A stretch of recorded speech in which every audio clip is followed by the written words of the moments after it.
అందరికీ వందనాలండి. యెహోవాను కీర్తించడి కీర్తన పుస్తకం నుంచి 88వ కీర్తన పాడుతూ తండ్రిని దేవుని మహిమపరుచుదాము. 88. ఆశీర్వదించుము దేవా, ఆదరణ నీవే ప్రభువా,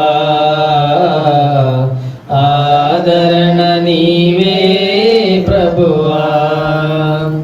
అనుదినము నీ కృపయే చాలు,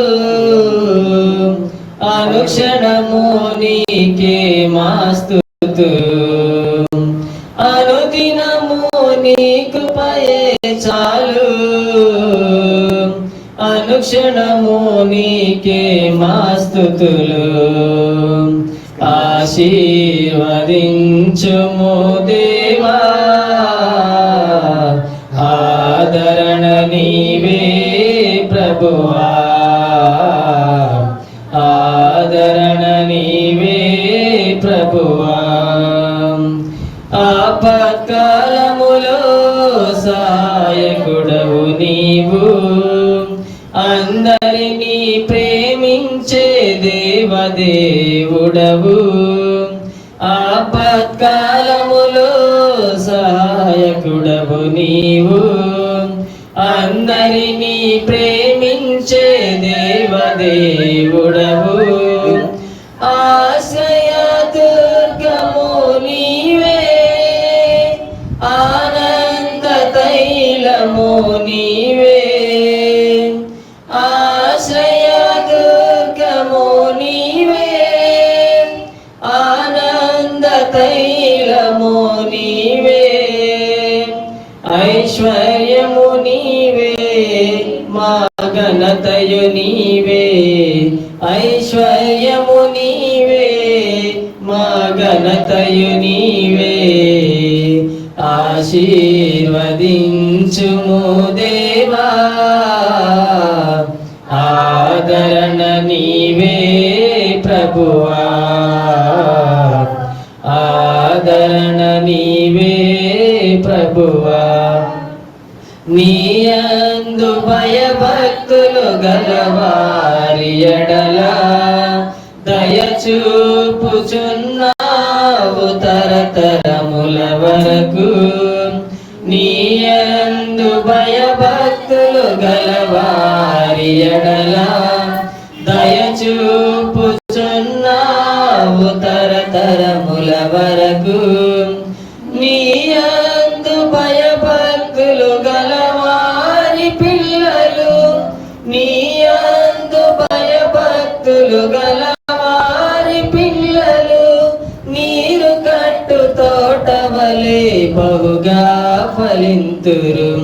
నీరు కట్టు తోటవలే బహుగా ఫలింతురు. ఆశీర్వదించుము దేవా, ఆదరణ నీవే ప్రభువా, ఆదరణ నీవే ప్రభువా. తొట్టిల్లనీయవు మా పాదములను, నీవే మాకు తోడై మా త్రోవకు వెలుగై. తొట్టిల్లనీయవు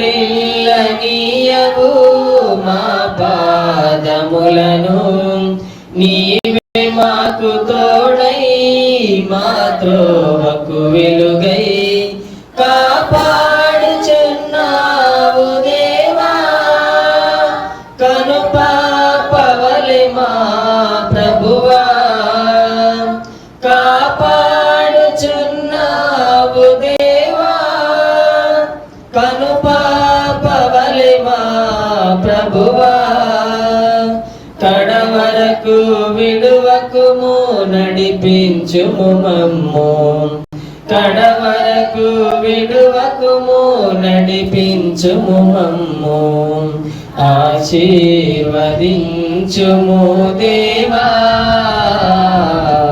ఆదరణ నీవే ప్రభువా, ఆదరణ నీవే ప్రభువా.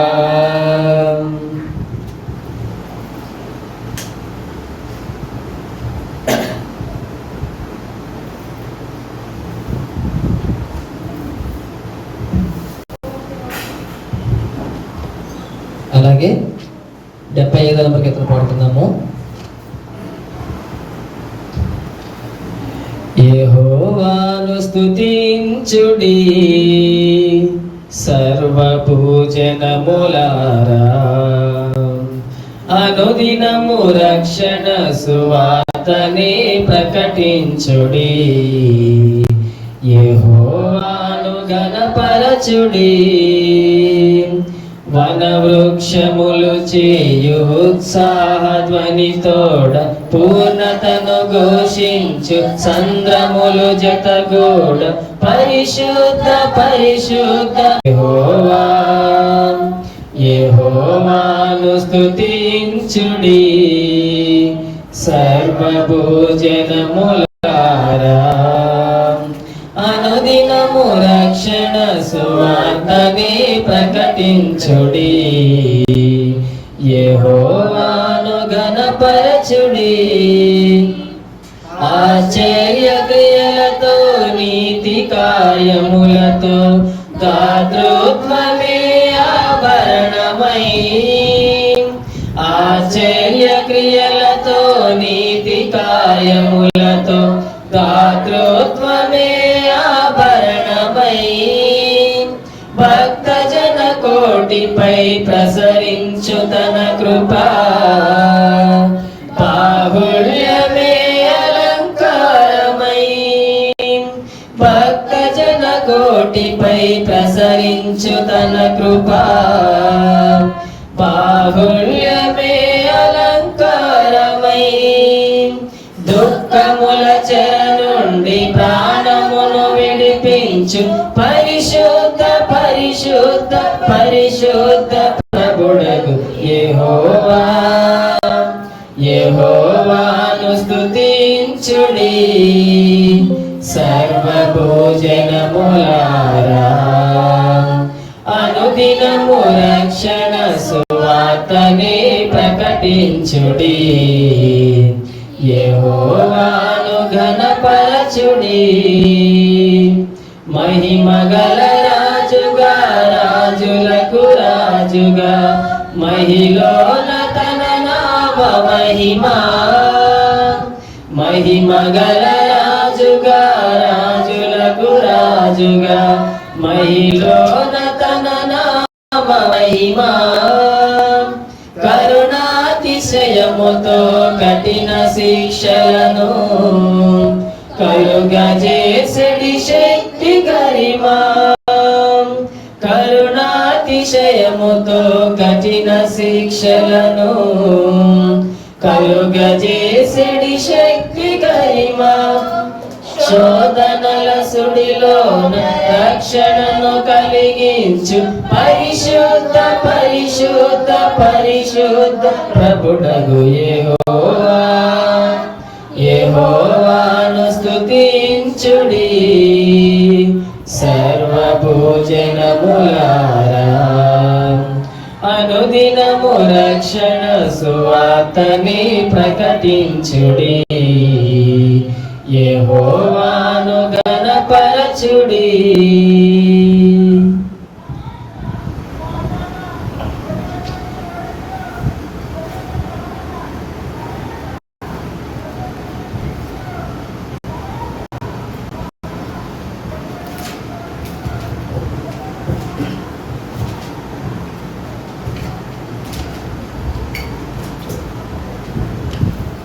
పాట సంఖ్య 83 నెంబర్ కీర్తన పాడుతున్నాము.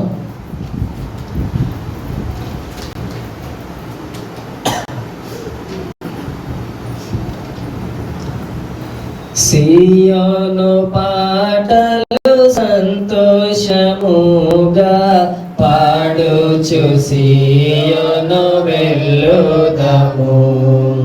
సియోను పాటలు సంతోషముగా పాడుచు సియోను వెళ్ళుదము.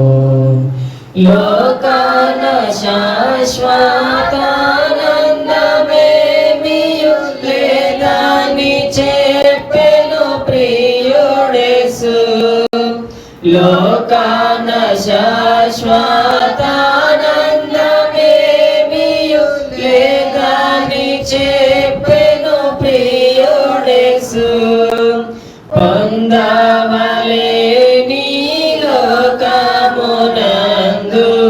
కొంతకాలమెన్నో శ్రమలు పొందవలే నీ లోకమునందు కొంతకాలమెన్నో శ్రమలు సియోను పాటలు సంతోషముగా పాడుచు సియోను వెళ్ళుదము ఐగుప్తును విరచినట్టి మీరు అరణ్యవాసులే ఈ ధరలో ఐగుప్తును విరచినట్టి మీరు అరణ్యవాసులే ఈ ధరలో నిత్య నివాసములే దిలలోన నేత్రాలు కాననుపై నిల్పుడి నిత్య నివాసములే దిలలోన నేత్రాలు కాననుపై నిల్పుడి సియోను పాటలు సంతోషముగా పాడుచు సియోను వెళ్ళుదము మారాను పోలిన చేదైన స్థలముల ద్వారా పోవలసి ఉన్నానేమి మారాను పోలిన చేదైన స్థలముల ద్వారా పోవలసి ఉన్నానేమి నీ రక్షకుండగు యేసే నడుపును మారాని తనదు మాట నమ్ము నీ రక్షకుండగు యేసే మారాని తనదు మాట నమ్ము సియోను పాటలు సంతోషముగా పాడుచు సియోను వెళ్ళుదము ఐగుప్తు ఆశలన్నీయు విడచి రంగుగా యేసుని వెంబడించి ఐగుప్తు ఆశలన్నీయు విడచి రంగుగా యేసుని వెంబడించి పాడైన కోరహు పాపంబు మాని విధేయులై విరాజిల్లుడి పాడైన కోరహు పాపంబు మాని విధేయులై విరాజిల్లుడి సియోను పాటలు సంతోషముగా పాడుచు సియోను వెళ్ళుదము సియోను పాటలు సంతోషముగా పాడుచు సియోను వెళ్ళుదము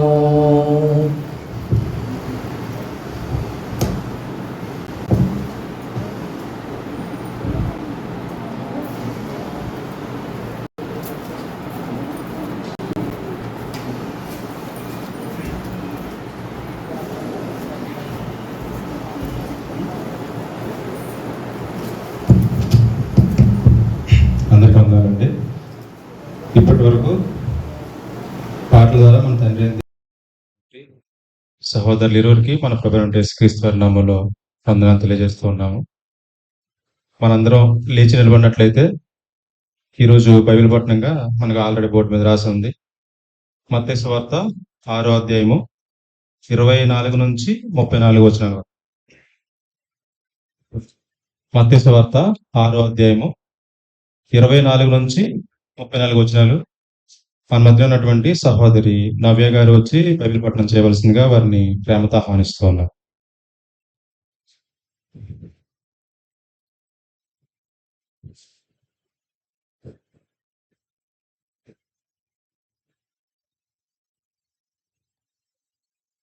దేవునికి స్తోత్రం. అందరికీ వందనాలండి. మత్తయి సువార్త 6వ అధ్యాయము 24వ వచనం నుండి 34వ వచనం వరకు చదువుకుందాం. ఎవడును ఇద్దరు యజమానులకు దాసుడుగా నుండనేరడు.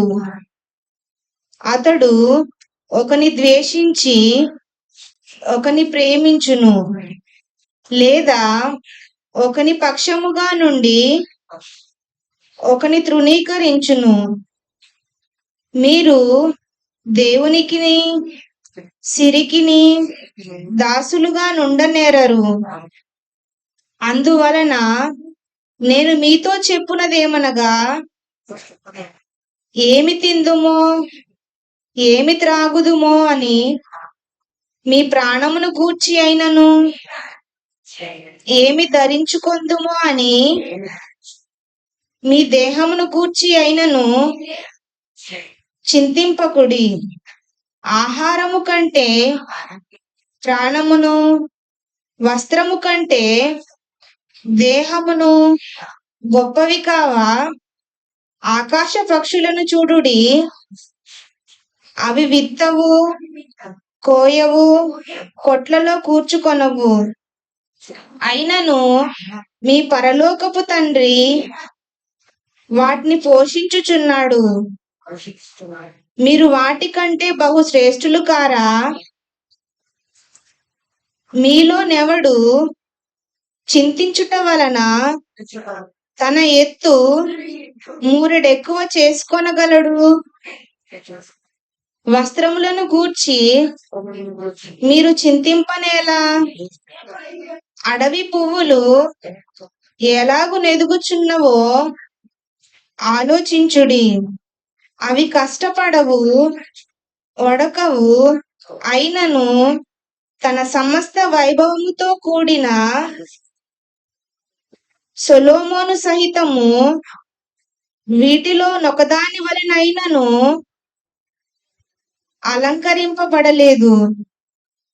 నేడుండి రేపు పొయ్యిలో వేయబడు అడవి గడ్డిని దేవుడు ఇలాగు అలంకరించిన ఎడల, అల్ప విశ్వాసులారా, మీకు మరి నిశ్చయముగా వస్త్రములు ధరింపజేయును గదా. కాబట్టి ఏమి తిందుమో ఏమి త్రాగుదుమో ఏమి ధరించుకొందుమో అని చింతింపకుడి. అన్యజనులు వీటన్నిటి విషయమై విచారింతురు. ఇవన్నీ మీకు కావలెనని మీ పరలోకపు తండ్రికి తెలియను. కాబట్టి మీరు ఆయన రాజ్యమును నీతిని మొదట వెదకుడి, అప్పుడు అవన్నీ మీకు అనుగ్రహింపబడును. రేపటిని గూర్చి చింతింపకుడి, రేపటి దినము దాని సంగతులను గూర్చి చింతించును. ఏనాటి కీడు ఆనాటికి చాలును. వందనాలు. బైబిల్ పఠనం చేసినటువంటి సహోదరికి క్రీస్తునామలో సంఘమంతటి తరపున వందనాలు తెలియజేస్తున్నామండి. అందరూ క్రమంగా కూర్చున్నట్లయితే మనం చదువుకున్నటువంటి లేఖనాలను మనకి సవివరంగా బోధించడానికి సోదరులు సిద్ధపడి ఉన్నారు. కనుక సోదరులు వాక్య పరిచయం చేస్తున్నప్పుడు మీరందరూ శ్రద్ధగా విని ఏకాగ్రతతో సహోదరులు చెప్పేటువంటి విషయాల్ని మనం నోట్ చేసుకొని విశ్వాసంలో మరింత మెరుగుపడాలని చెప్పి తెలియజేస్తూ, ఎవరికన్నా వాష్రూమ్లు కట్టాలంటే ఇతరులకు ఆటంకపరచకుండా మీరు ఒక పక్క నుంచి వెళ్ళి వినేవారికి ఇబ్బంది కలిగించొద్దని మనవి చేస్తూ, ఈ శ్రేష్టమైన సమయాన్ని సహోదరులకు అప్పగిస్తున్నాను. కాబట్టి జాగ్రత్తగా వినాలని మనం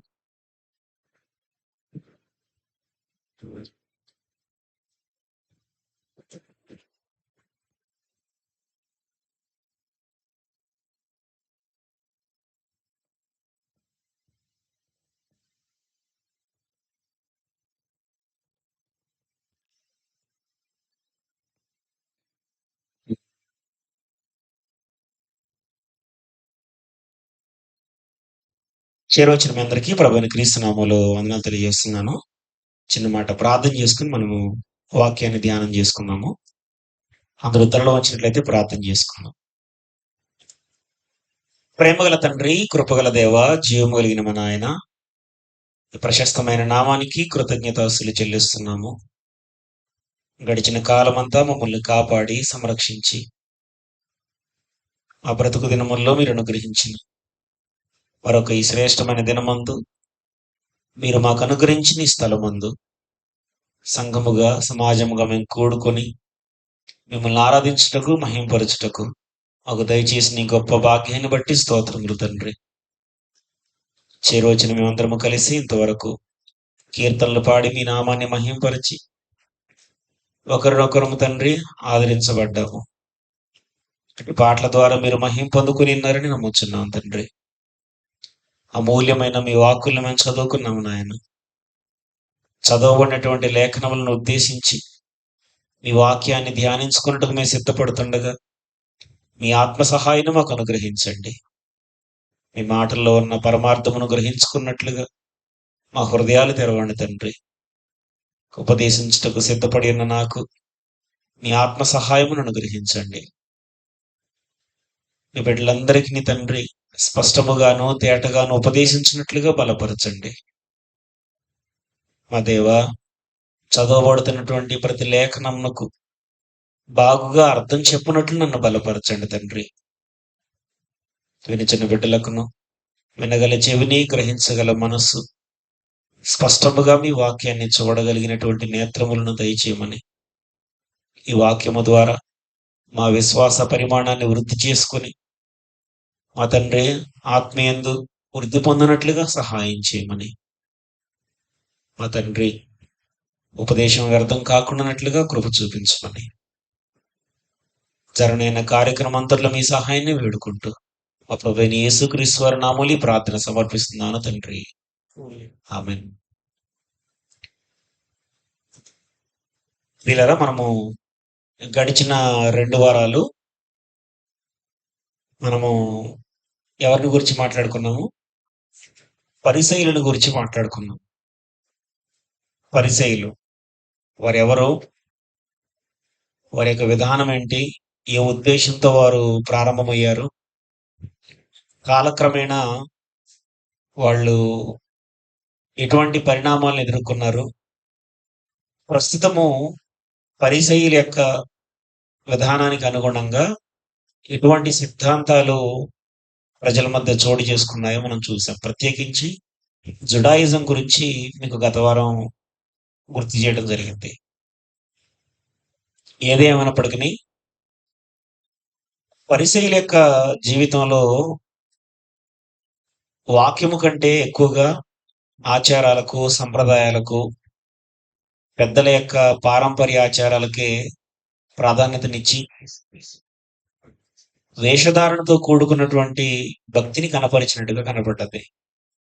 యేసు ప్రభు వారు ఎన్నో మార్లు ఆ మాటని ఉటంకించడం మనం చూస్తాం.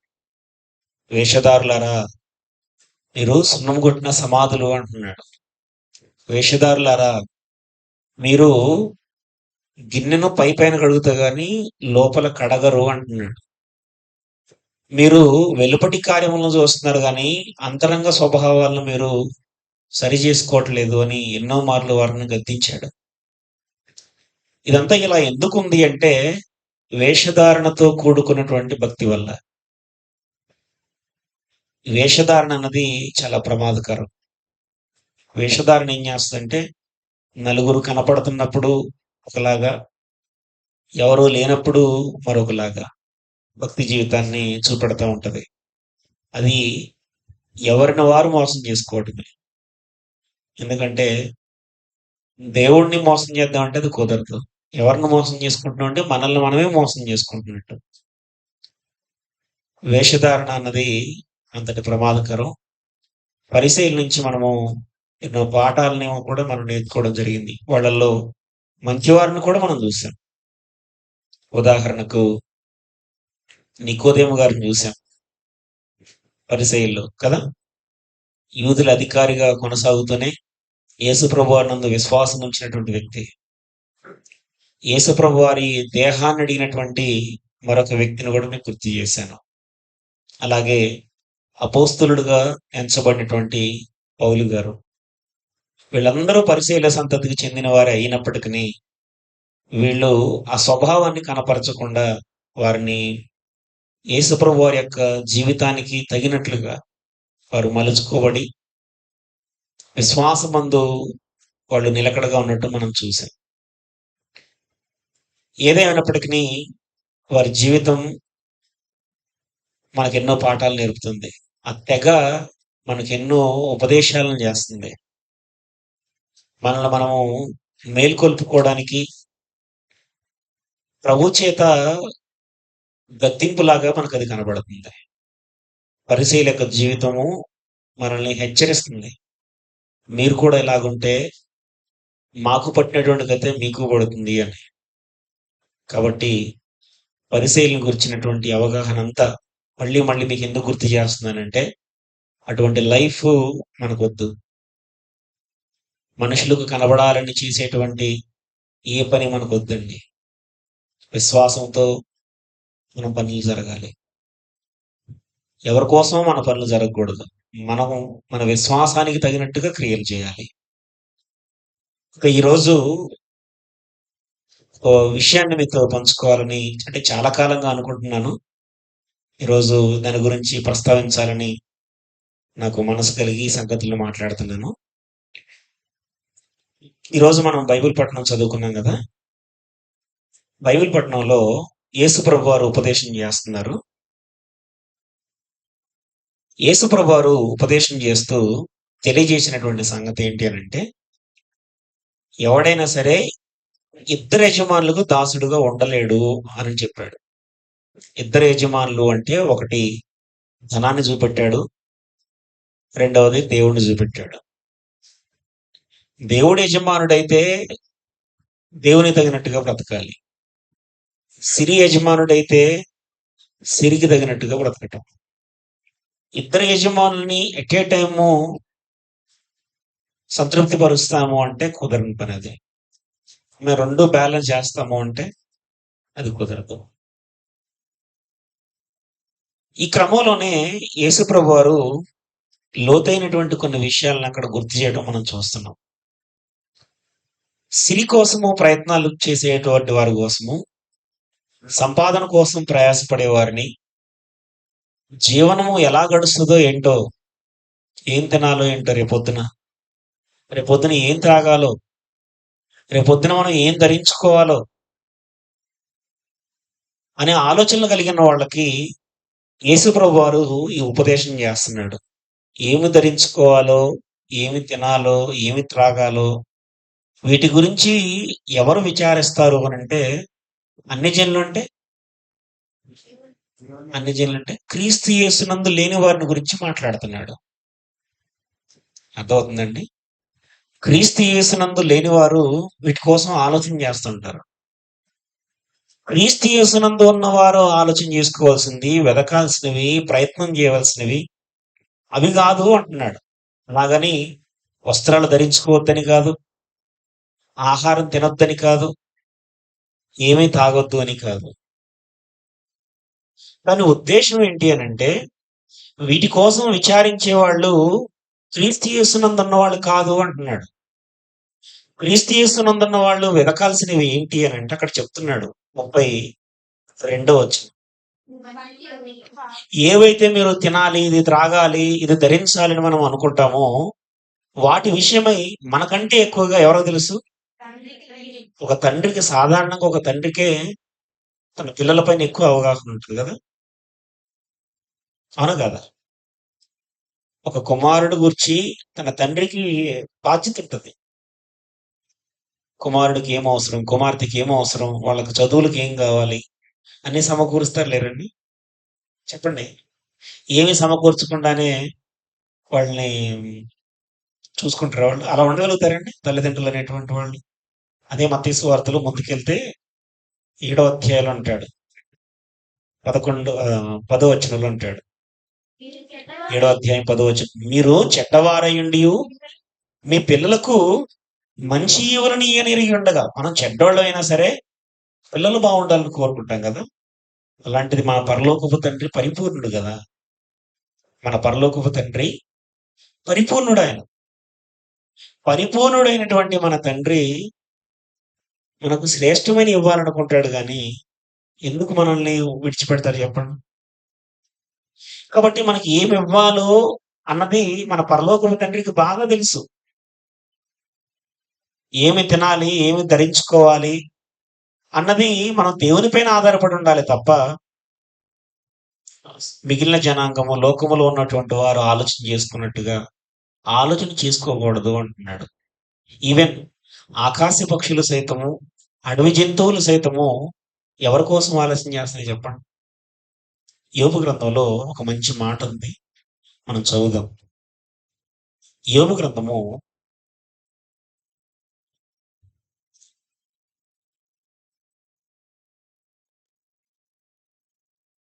38వ అధ్యాయము. యోబు గ్రంథము 38వ అధ్యాయము 40వ వచనం నుంచి 41వ వచనం వరకు మనం చదువుదాం. యోబు గ్రంథము 38వ అధ్యాయము 40-41 వచనాలు. సింహపు పిల్లలు తమ తమ గుహలలో పండుకున్నప్పుడు, తమ గుహలలో పొంచిండున్నప్పుడు నీవు వాటి ఆకలి తీర్చదు. అంటే ఎవరు తీరుస్తున్నారని చెప్తున్నాడు, అదనమాట. నెక్స్ట్ మాట, తిండి లేక తిరుగులాడుచు కాకి పిల్లలు దేవునికి మొరపెట్టినప్పుడు. అంటే ఎందుకు వేసాడు ఆ ప్రశ్న? ఎవరు సిద్ధం చేస్తారనుకుంటున్నాం? కాకి సైతం. సింహానికి ఆహారం సిద్ధపరిచేవాడను నేనే, కాకికి ఆహారం సిద్ధపరచేవాడను నేనే అంటున్నాడు. కీర్తనల గ్రంథంలో మరొక మాట కూడా మనం చూద్దాము. కీర్తనల గ్రంథము 104వ కీర్తన 21వ వచనంలో ఈ మాట రాయబడింది చూడండి. 104వ కీర్తన 21వ వచనం. సింహపు పిల్లలు వేట కొరకు గర్జించుతున్నవి, తమ ఆహారమును దేవుని చేతిలో నుండి తీసుకొని చూస్తున్నవి. ఇది పక్షులకు, జంతువులకు ఉన్నటువంటి జ్ఞానం. అర్థమవుతుందండి మీకు? కాకి పిల్లలు ఆహారం కొరకు మొరపెడుతున్నప్పుడు కాకికి ఆహారం సిద్ధపరుస్తున్నా నేను అంటున్నాడు. సింహపు పిల్లలు వేట కొరకు గర్జిస్తున్నప్పుడు అవి దేవుని చేతిలో నుండి ఆహారం తీసుకొని చూస్తున్నవి అని మాట్లాడుతున్నాడు. అర్థమవుతుందండి? ఇంకా అదే అధ్యాయంలో 27వ వచనం చూడండి.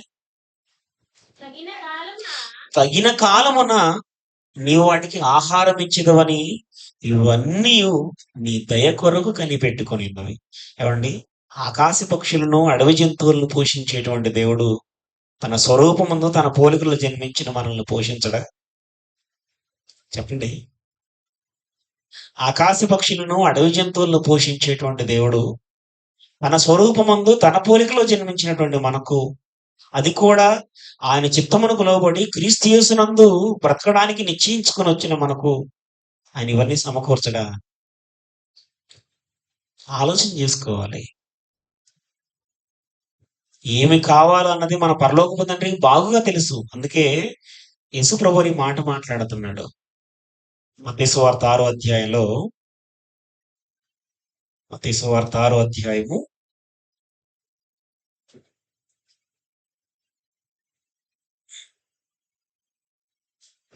26వ వచనంలో ఈ మాట చెప్తున్నాడు. ఆకాశ పక్షులను చూడుడి, అవి విత్తవు, కోయవు, కొట్లలో కూర్చుకునవు, అయినను మీ పరలోకపు తండ్రి వాటిని నిజం పోషిస్తున్నాడా లేదు చెప్పండి. మీరు చెప్పండి. పోషిస్తున్నాడు వాటిని. ఎవరు వాటి పోషకుడు అంటే దేవుడు. ఏ అడవి జంతువులకి మనం ఆహారం పెడుతున్నాము, వాటిని దేవుడు పోషించట్లేదా? దేవుడు వాటన్నిటిని పోషిస్తున్నప్పుడు ఆయన శక్తి సామర్థ్యాలను నిజంగా ఎరిగిన వారిగా, ఆయన చిత్తాన్ని ఎరిగిన వారిగా, ఈ వస్త్రం కోసం, ఆహారం కోసం, తాగే నీటి కోసం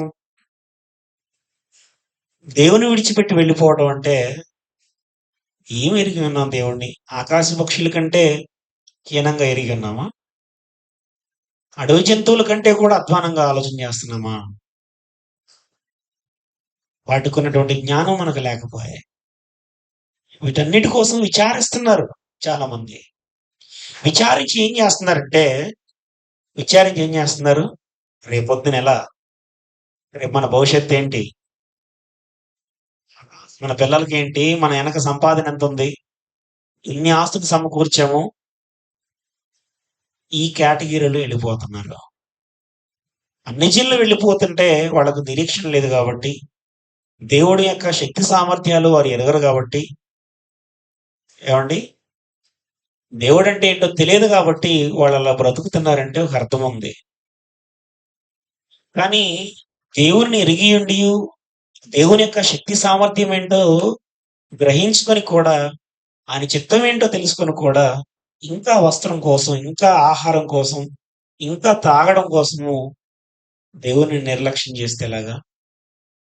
మనం వెతకాల్సింది ఆహారాన్ని కాదు, మనం వెతకాల్సింది ధరించుకునేటువంటి వస్త్రం కాదు, మనం వెతకాల్సింది ప్రాముఖ్యమైనది ఒకటి ఉంది. ఏంటిది? ఆయన రాజ్యాన్ని వెతకాలి. ఎందుకు ఆయన రాజ్యాన్ని వెతకాలి? మనం ఎందుకు ఆయన రాజ్యాన్ని వెతకమంటున్నాడు?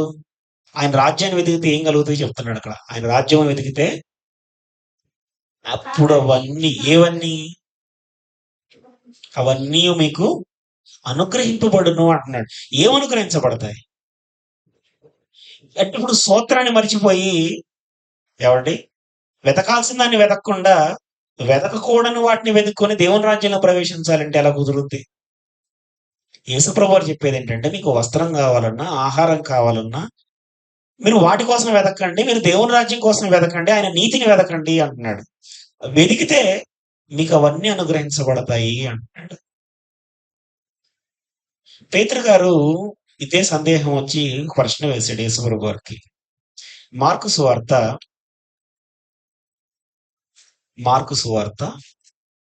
10వ అధ్యాయం. మార్కు సువార్త 10వ అధ్యాయము 28వ వచనం నుంచి ఈ విధంగా రాయబడి ఉంది. పేతురు అంటున్నాడు, ఇదిగో మేము సమస్తమును విడిచిపెట్టి, సమస్తము అంటే మా జీవనోపాధి విడిచిపెట్టాం. జీవనోపాధి విడిచిపెడితే ఎట్లా పోషించబడాలి? వీళ్ళ వృత్తి ఏంటండి? చేపలు పట్టుకునేవాళ్ళు. చేపలు పట్టే వృత్తి మానేసరికి వాళ్ళు మానేసి ఏం చేస్తున్నారు? యేసుప్రభు వారి వెంట వెళ్తున్నారు. మరి కుటుంబం పరిస్థితి ఏంటి? అర్థమవుతుందా? అలాగే మరి దాన్ని కొనుక్కోవాలన్నా వీళ్ళకంటూ కొంత సంపాదన కావాలి కదా, వీళ్ళు ధరించుకోవాల్సిన విషయంలో. ఇది ఎలాగా? మేము సమస్తాన్ని విడిచిపెట్టాం. వస్త్రాలు లేకపోయినా పర్వాలేదు అనుకున్నాం, ఆహారం లేకపోయినా పర్వాలేదు అనుకున్నాం, పోషణ లేకపోయినా పర్వాలేదు అనుకుని నిన్ను వెంబడిస్తున్నాము. మేము సమస్తమును విడిచిపెట్టి నిన్ను వెంబడించటమని ఆయనతో చెప్పసాగాను. అందుకు యేసుప్రభు వారు అంటున్నారు, అందుకు యేసుట్లా, నేను నా నిమిత్తమును, సువార్త నిమిత్తమును, ఇంటినైనను, అన్నదమ్ములనైనను, అక్క చెల్లెండ్రనైనను, తల్లిదండ్రులనైనను, పిల్లలనైనను, భూములనైనను ఇవన్నీ విడిచిపెట్టిన వాడట ఇప్పుడు ఇహమందు హింసలతో పాటు నూరంతలుగా ఇండ్లను, నూరంతలుగా, అదంతా అక్కడ చెప్పే ప్రతి పాయింట్ కూడా నూరంతలుగా చెప్తున్నాడు. అన్నదమ్ములు, ఇండ్లు, అక్క చెల్లెండ్రు, తల్లులు, పిల్లలు, భూములు, రాబో లోకమందు నిత్య జీవం. ఒకవేళ వీటిని వదులుకోలేక, వీటిని వదులుకోలేక యేసుప్రభు వారిని వెంబడించడం మానేశారనుకోండి, వీళ్ళు ఇవన్నీ పొందుకోగలుగుతారు చెప్పండి? ఇవి ఏం చెప్తుంది మనకు అనంటే, ఈ వాక్యమును బట్టి ఆయన రాజ్యమును వెతికితే రాబో లోకమందు నిత్యజీవం దొరుకుతుంది. నిత్యజీవం ముందు మీరు ఏవైతే వెతుకుతున్నారో అవన్నీ మీకు అనుగ్రహించబడతాయి. భవిష్యత్ కొరకు నిజమైనటువంటి ప్రణాళిక అంటే ఇది. అర్థమవుతుందండి? సొలొమోన్ అంటే బాగా రిచ్ కదా, నిజం చెప్పండి. సొలొమోన్ గారు అంటే బాగా ఐశ్వర్యం ఉంది. ఎందుకంటే సొలొమోను గారికి దేవుడు 2 దయచేశాడు. జ్ఞానమును, ఆయన ఎదుట 2 పెట్టాడు. ఏం పెట్టాడు? ఐశ్వర్యము, జ్ఞానం ఏది కావాలో కోరుకో అన్నాడు. ఏం కోరుకున్నాడు? జ్ఞానం కోరుకున్నాడు. జ్ఞానం కోరుకున్నప్పుడు సొలొమోను గారికి దేవుడు ఏం దయచేశాడు? ఐశ్వర్యమును, జ్ఞానమును 2 దయచేశాడు. సొలొమోను గారి యొక్క ఐశ్వర్యము ప్రసిద్ధి చెందింది. బంగారము లెక్కలేనంతగా కనబడుతుంది సొలొమోను గారి కాలంలో. దేవాలయము బంగారంతో పొదిగించబడ్డది. లెక్కకు రాలేదు వెండి. అలాంటి సొలొమోను సైతము ఆ యేసుప్రభు ఆ పాయింట్‌ని గుర్తు చేస్తున్నాడు. ఏమని? అయినను మత్తయి సువార్త 6వ అధ్యాయంలో ఒక మాట చెప్తున్నాడు. మత్తయి సువార్త 6వ అధ్యాయము 29వ వచనం. అయినను తన సమస్త వైభవముతో కూడిన సొలొమోను సైతము వీటిలో ఒక దాని వలనైనను అలంకరింపబడలేదు. వేటిలో? కింద వేటి గురించి చెప్పాడు? అడవి పువ్వులా కూడా అలంకరించబడలేదట సొలొమోను గారు. ఏంటి అంత వైభవం ఉండి ఆ అడవి పువ్వుకి అంత అలంకరణ ఇస్తున్నాడు దేవుడు. అర్థమవుతుందా మీకు? కాబట్టి దేవుని మీద ఆధారపడగలటం అలవాటు చేసుకోవాలి. దేవుని సన్నిధికి ప్రాముఖ్యతనివ్వడం అలవాటు కావాలి. దేవుని వాక్యానికి, దేవునితో గడపటానికి, దేవునితో నడవడానికి మన జీవితాలకు ప్రాధాన్యతనివ్వాలి. అలా ప్రాధాన్యత ఇవ్వగలిగినప్పుడు మీకు అవన్నీ అనుగ్రహించబడును అని మాట్లాడుతున్నాడు. మనమేమో ఆయన సన్నిధి వదిలేసి రేపు పొద్దున తినడానికి ఏమీ లేదు కాబట్టి ఈరోజు దేవుని సన్నిధి వదిలేసుకుందాం అనుకుంటున్నారు. రేపు పొద్దున స్కూల్స్ ప్రారంభమవుతుంది, పిల్లలకు బట్టలు కొనివ్వాలి కాబట్టి సహవాసం మానేద్దాం. అర్థమవుతుందండి? ఇలా ఉంటుంది పరిస్థితి. అలాగ ఆలోచించే వారి కోసమే యేసుప్రభు వారి మాటలు చెప్తున్నాడు. వీటి కోసం అన్ని జనులు ఆలోచిస్తారు. దేవుణ్ణి ఎరగని వారు, క్రీస్తు యేసునందు లేని వారు ఆలోచన చేస్తారు. క్రైస్తవుడు కాదు. క్రైస్తవుడు వీటి కోసం ఆలోచన చేసుకునకూడదు. అలాగని బాధ్యత ఉండకూడదని కాదండి నా భావం. బాధ్యత ఉండకూడదని కాదు దాని ఉద్దేశం. వాటికి 2వ స్థానమే ఉండాలి. తర్వాత స్థానమే. దేవుని తర్వాత మరి ఏ స్థానంలోనే మీరు దాన్ని పెట్టొచ్చు కానీ ప్రథమ స్థానం మాత్రం ఎప్పుడు దేవునికి చెందాలి. దేవునికి ఎప్పుడు మొదటి స్థానం ఉండాలండి. అది ఏ విషయంలోనైనా సరే దేవునికి ప్రథమ స్థానాన్ని ఇవ్వడం మనం అలవాటు చేసుకోవాలి. అలా చేసుకున్నప్పుడు ఆయన రాజ్యమును నిజంగా మనము వెతికిన వారు అవుతాం. ఆయన రాజ్యమును ఆయన నీతిని గ్రహించుకోగలిగిన వారు అవుతాం. అప్పుడు మనకు అవన్నీ అనుగ్రహించబడతాయి. దీని విషయమై వెతికి ఇలా లోకములో ఉన్న వాటి కోసము, ధరించుకునే వాటి కోసము, తినే వాటి కోసము, త్రాగే వాటి కోసము ఆరాటపడి జీవితాలను పోగొట్టుకున్నటువంటి కొంతమందిని మీకు గుర్తు చేయాలని నేను ఇష్టపడుతున్నాను. బబులోనుకు చెరకు వెళ్ళిపోయారు ఇశ్రాయేలీలు. చెరకు వెళ్ళిపోయినప్పుడు దేవుడు ఏం చేశాడంటే చెరలో ఉన్నటువంటి వారిని 70 సంవత్సరాలకు విడుదల దయచేశాడు. 70 సంవత్సరాల తర్వాత వాళ్లకు విడుదల కలిగింది. చెర నుంచి విడుదలయ్యేటప్పుడు పంపబడిన వారందరూ కూడా ఒక మంచి ఉద్దేశంతో వచ్చారు. వాళ్ళు ఏ ఉద్దేశంతో వచ్చారు తెలుసా? చెరలోనికి వెళ్ళే టైంకి మందిరం మొత్తం కాల్చివేయబడ్డది. పట్టణం కాల్చివేయబడ్డది. మందిరాన్ని ఎలాగైనా నిర్మాణం చేపట్టాలి, పట్టణాన్ని ఎలాగైనా కట్టుకోవాలి, ప్రాకారాన్ని కట్టుకోవాలి. ఒక మంచి ఉద్దేశంతో బయలుదేరారు చెరలో నుంచి. చెరలో నుంచి బయటకు వచ్చిన తర్వాత ప్రారంభంలో పునాది కూడా వేశారు. వెళ్ళగానే స్టార్టింగ్ లోనే మందిరానికి పునాది వేసేశారు. పునాది వేసిన తర్వాత శత్రువులు ప్రారంభమయ్యారు. శత్రువులు ప్రారంభమై వాళ్ళు ఏం చేశారంటే అప్పుడున్నటువంటి పారసిక చక్రవర్తికి ఒక లెటర్ రాశారు. ఏమని లెటర్ రాశారు? ఈ యూదులైనటువంటి వీళ్ళు మంచోళ్ళు కాదు, మొదటి నుంచి వీళ్ళు స్వతంత్ర రాజ్యంగా బతకాలనుకునేటువంటి వాళ్ళు, మీ దగ్గర నుంచి పంపబడి మీ సహాయం తీసుకొని వచ్చినటువంటి వీళ్ళు రేపొద్దున మీ మీదనే తిరుగుబాటు చేసే రకం వీళ్ళు. కాబట్టి వీళ్ళు ఇక్కడ పట్టణాన్ని కట్టుకుంటున్నారు, మందిరాన్ని కడుతున్నారు, అర్జెంట్ ఈ పని ఆఫ్ చేయండి, లేకపోతే రేపొద్దున మీకు ట్యాక్స్ కూడా కట్టరు వీళ్ళు కనీసం అని చెప్పేసి కుట్ర పన్నిన వాళ్ళు పారసీక చక్రవర్తికి లెటర్ రాశారు. లెటర్ రాస్తే ఆయన ఏం చేశాడంటే అర్జెంటుగా మందిరపు పని ఆఫ్ చేయమని ఉత్తర్వులు పంపించాడు అధికారుల నుంచి.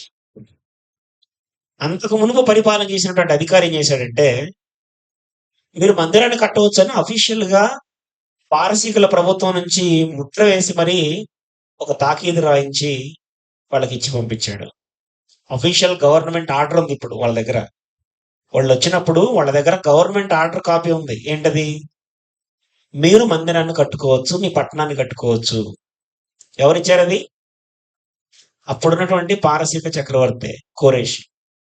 కోరేషి పర్మిషన్ ఇచ్చినప్పుడు దానికి సంబంధించినటువంటి తాకీదు వాళ్ళ దగ్గర ఉన్నప్పుడు మరుసటి రాజు లేదా మరుసటి చక్రవర్తి వచ్చినాక మందిరం కట్టొద్దు, పనాపు చేయండి అంటే వీళ్ళు ఏం చేయాలి చెప్పండి?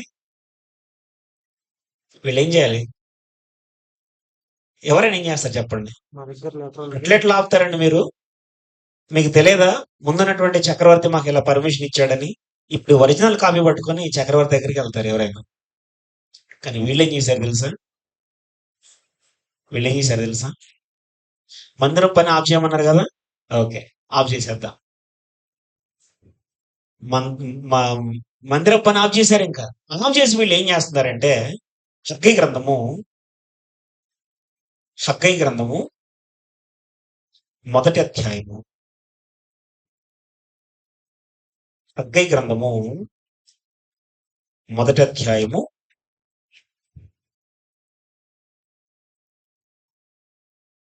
2వ వచనం నుంచి మనం చూద్దాం. హగ్గై గ్రంథము మొదటి అధ్యాయము 2వ వచనం. సమయం ఇంకా రాలేదు, యెహోవా మందిరమును కట్టించుటకు సమయం ఇంకా రాలేదని ఈ జనులు చెప్పుచున్నారే అంటున్నాడు. వాళ్ళు ఏమనుకుంటున్నారట? ఇప్పుడు గవర్నమెంట్ నుంచి కట్టొద్దని ఆర్డర్ వచ్చింది కాబట్టి ఇప్పుడు టైం కాదేమో మందిరం కట్టుకోవడానికి, అందుకే ఆగిపోయిందేమో సమర్థించుకోవడం అనమాట.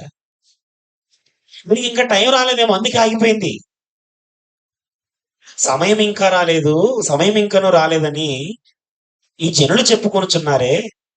అందుకే యెహోవాకు ప్రత్యక్షమై ప్రవక్తయగు హగ్గై ద్వారా సెలవిచ్చినదేమనగా, ఈ మందిరము పాడంటే ఏమైంది? మందిరానికి అగ్ని చేత కాల్చివేయబడ్డది. దాని ఉపకరణాలన్నీ బబులోను తీసుకుని పోబడ్డాయి కదా. మందిరము పాడై ఉండగా మీరు సరబ్బి వేసిన ఇండ్లలో నివసించుటకు ఇది సమయమా? ఇప్పుడు వీళ్ళు ఏం చేస్తున్నారట? మందిరం పనాఫ్ చేసి ఇల్లు కట్టుకుంటున్నారు. ఎందుకోసం వచ్చారు వీళ్ళు? వచ్చినటువంటి ఉద్దేశం ఏంటి? ఇప్పుడు దేనికోసం వీళ్ళు ప్రయత్నాలు చేస్తున్నారు? మందిరం కట్టడం కోసం వచ్చినటువంటి వాళ్ళు మందిరం కట్టడం ఆఫ్ చేసి మందిరం పనిని పక్కన పెట్టేసి ఏం చేస్తున్నారు? సరంబి వేసిన ఇళ్లలో నివసించడం. అంటే సరంబి వేసిన ఇళ్ళు అంటే లైక్ స్లాబ్ లాంటివి అనమాట. పటిష్టంగా కట్టుకున్నటువంటి ఇల్లు. ఏమండి? ఇప్పుడు అంటే ఫోకస్ అంతా దేని మీద పెట్టారు? ఇళ్ల మీద పెట్టారు, మందిరాన్ని వదిలేశారు. అలాగున్నప్పుడు వాళ్ళ పరిస్థితి ఎలా మారిపోయిందో ఇప్పుడు మీకు జ్ఞాపకం చేస్తాను. దేవుని సన్నిధిని నిర్లక్ష్య పెట్టి, వచ్చినటువంటి ఉద్దేశాన్ని, పనిని నిర్లక్ష్య పెట్టి వీళ్ళు చేసిన ఈ పని వాళ్ళకి ఎటువంటి పరిణామాలను తీసుకొచ్చిందో మీకు గుర్తు చేస్తున్నాను. హగ్గై గ్రంథం మొదటి అధ్యాయము 5వ వచనంలో అంటున్నాడు, మీరు ఇలా ఉన్నారు కాబట్టి సైన్యములకు అధిపత్యకు యెహోవా సెలవిచ్చినదేమనగా, మీ ప్రవర్తనను గురించి ఆలోచించుకొనుడి. మీరు ఇప్పుడు వీళ్ళకి జరుగుతున్న పరిణామాలను మీకు ఇక్కడ రాస్తున్నాను. విస్తారంగా విత్తనాలు వేశారట. విస్తారంగా వేస్తే ఎంత వచ్చింది? కొంచెమే. మీరు భోజనము చేయుచున్నను, ఆకలి తీరక ఉన్నది, పానము చేయుచున్నను. భోజనము, పానము వీళ్ళకి ఏం చేయట్లేదు, ఏం కలగ చేయట్లేదు, సంతృప్తి కలగట్లేదు. దీంట్లో భోజనము చేసినా పానము చేసినా తీరక ఉన్నదట. అది పట్టణం కప్పుకొనుచున్నను, చలి అంటే దేని మీద ఫోకస్ చేశారు చెప్పండి వీళ్ళు? ఇల్లు మంచిగా కట్టుకోవాలా, మంచి బాగా పంటలు పండించుకొని తినాలి, మంచిగా ద్రాక్ష పండ్లు వాళ్ళకి విస్తారంగా పండుతాయి కదా, మంచిగా ద్రాక్షారసం తాగాలి, మంచి మంచి బట్టలు ధరించుకోవాలి. మీరు విస్తారముగా విత్తినను కొంచెమే పండింది, భోజనం చేస్తున్నా ఆకలి తీరట్లేదు, పానం చేస్తుంటే దాహము తీరక ఉన్నది, బట్టలు కప్పుకొనుచున్నను చలి ఆగకున్నది. పనివారు కష్టము చేసి జీతము సంపాదించుకునేను. జీతం ఏమైపోతుంది? జీతం సంపాదిస్తే చిరిగిపోయిన సంచి. చిరిగిపోయిన సంచిలో వేస్తే ఏమవుతుందండి? సంపాదించిన దాన్ని చిరిగిపోయిన సంచిలో వేస్తే ఏమవుద్ది? అంటే వీళ్ళు చేసే పని కూడా అలాగుందనమాట. దేన్ని నిర్లక్ష్య పెట్టి ఇలా చేసినందుకు జరిగింది? అదే దేవుని మందిరానికి వెళ్ళి ప్రాధాన్యతనిచ్చి వీళ్ళు విత్తనాలు విత్తితే, దేవుని సన్నిధికి వాళ్ళు ప్రాముఖ్యతనిచ్చి వాళ్ళు పనులు జరిగించుంటే వాళ్ళకు భోజనము, వాళ్ళకు ఆహారము, అంటే వాళ్ళ పానీయము, వాళ్ళ బట్టలు ఇవన్నీ తృప్తికరంగా ఉండేటువంటి. కానీ అలా జరగలేదు. ఎందుకు ఇలా జరగట్లేదు అని అంటే ఆయనను నిర్లక్ష్య పెడుతున్నారు వాళ్ళు. ఆయన సన్నిధిని వాళ్ళు నిర్లక్ష్య పెడుతున్నారు. అలా నిర్లక్ష్య పెడుతున్న కారణాన్ని బట్టే దేవుడు అంటున్నాడు, మీరు కష్టము చేసి సంపాదించుకున్న జీతం కూడా ఏమైపోతుంది? చిరిగిపోయిన సంచిలో వేసినట్టుగా ఉంది. 9వ వచనం, విస్తారముగా కావాలని మీరు ఎదురు చూచిదిరి గాని కొంచెముగా పండెను. మీరు దాన్ని, ఇప్పుడు చూడండి, విస్తారంగా పంట వేస్తే కొంచెమే పండింది. ఇప్పుడు ఈ కొంచెంలో కూడా ఏం జరుగుతుంది? మీరు దానిని ఇంటికి తేగా నేను దాన్ని చెదరగొట్టి తిని. ఎందుచేతనని యెహోవా అడుగుచు. ఎందుచేత నేను ఇలా చేస్తున్నాను? ఈ విషయంలో మీరు వెతకవలసిన దాన్ని వెతకటం లేదు. అర్థమవుతుందా? చేయవలసిన పని చేయకుండా చేయకూడని వాటిని మీరు చేస్తున్నారు. అందుకే మీకు ఇలా సంభవిస్తుంది. మనం కూడా ఆలోచన చేసుకోవాలి. ఏం ఆలోచన చేయాలి? దేవుని పనిని నిర్లక్ష్య పెట్టి ఆయన సన్నిధిని మనం వదిలివేసుకొని మనం ఎంత సంపాదించుకోవాలని కోరుకున్నా చివరికి దాని ఫలితం ఎక్కడికి తీసుకెళ్తుందంటే చిరిగిపోయిన సంచిలో వేసినట్టుగానే మారిపోతుంది. నేను ఎంతో మంది లైఫ్ లో చూశాను, ఇంక్లూడింగ్ మీ. నిజమండి ఇది. దేవుని సన్నిధిని వదిలివేసి దేవుని సన్నిధి కంటే ఎక్కువ ప్రాముఖ్యతను ఉద్యోగాలకు, దేవుని సన్నిధి కంటే ఎక్కువ ప్రాముఖ్యతను శారీరక సుఖాల కోసము ఖర్చు చేస్తే దాని ఫలితం ఎక్కడికి తీసుకెళ్తుంది అని అంటే ఇలాంటి ఒక దుష్పరిణామాన్ని మన జీవితాల్లో చూడాల్సి వస్తుందండి. అది దేవుని యొక్క గద్దింపు అనమాట. అది దేవుడు మనల్ని గద్దిస్తున్నాడు అనడానికి గుర్తు అనమాట. అది విస్తారముగా విత్తితే కొంచెమే పంట రావడం, వచ్చిన కొద్దికి కూడా ఏమైపోతుంది? చెదరగొడుతున్నాడు. ఇంకా మిగిలిందని ఏం చేస్తున్నాడు? ఇంకా మిగిలిందని ఏం చేస్తానంటున్నాడు? మీరు దానిని ఇంటికి తేగా నేను దాన్ని చెదరగొట్టి తిని. ఎందుచేతనని యెహోవా అడుగుతున్నాడు.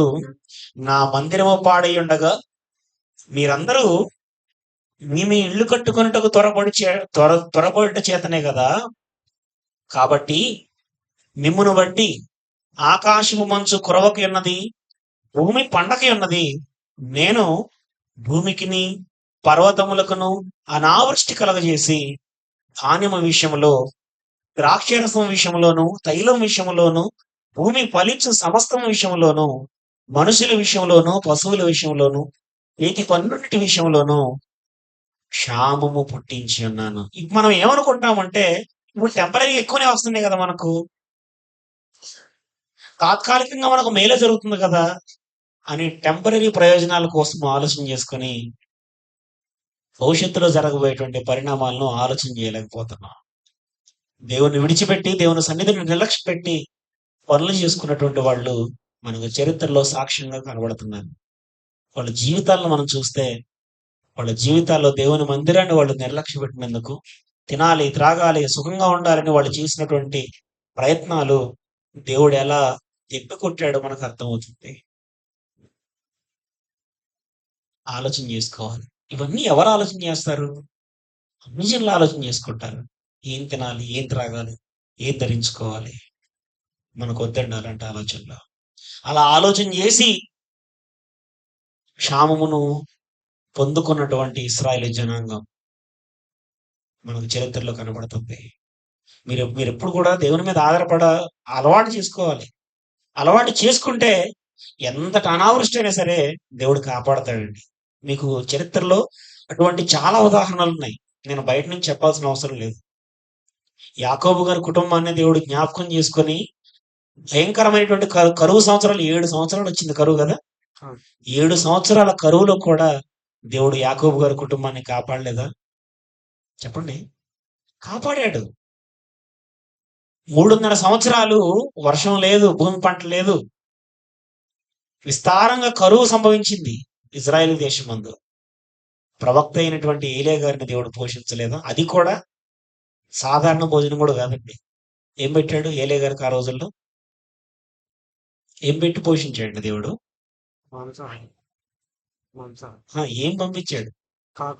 రొట్టె, మాంసం. అంటే మన దాంట్లో రిచ్ ఫుడ్డే కదా.